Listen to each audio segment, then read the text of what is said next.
Hello to everyone. Welcome to Jody Cooking Channel. Today we are going to make special fluffy and moist banana cake with cinnamon. First we need is 3 pieces of bananas, 2 cups all-purpose flour, 2 large eggs, 2 tablespoons of baking powder, 1 teaspoon of baking soda, 1/4 teaspoon of salt,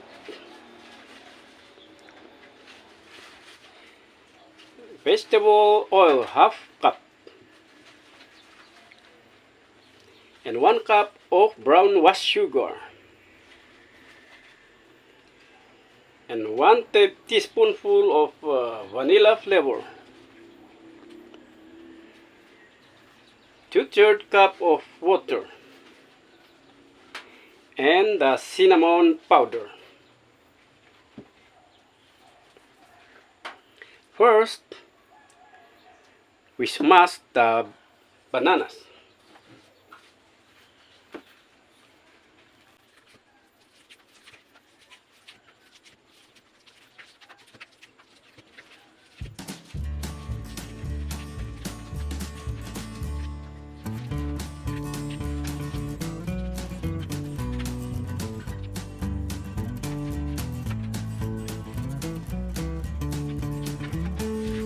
Set aside and beat the 2 eggs.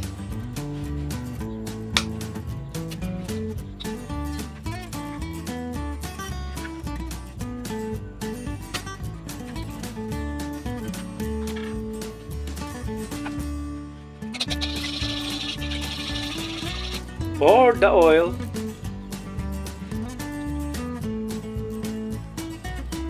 the vanilla,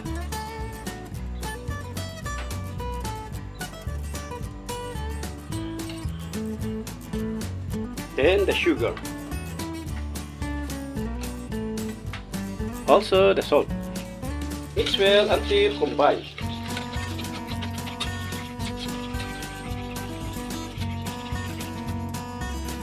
Then put the half of the water.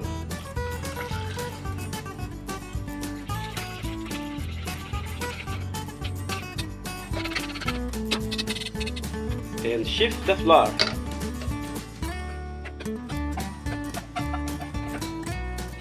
With the baking powder and the baking soda.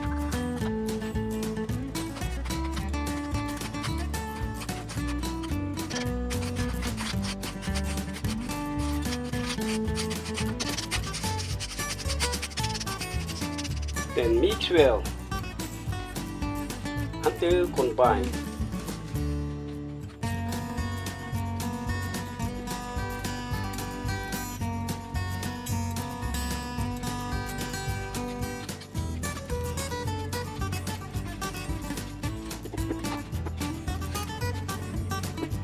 Then pour the banana.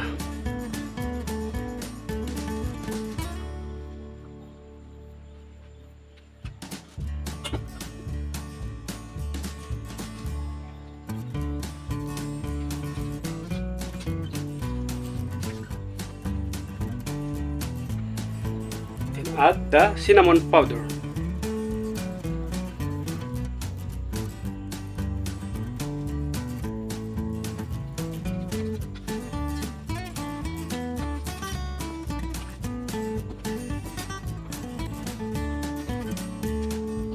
Then pour it in a pan.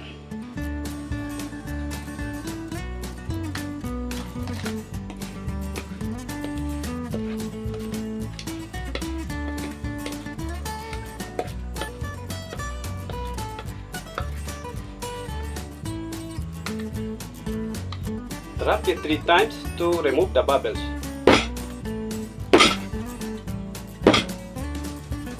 And bake it in a oven in 30 minutes in 180 degrees Celsius.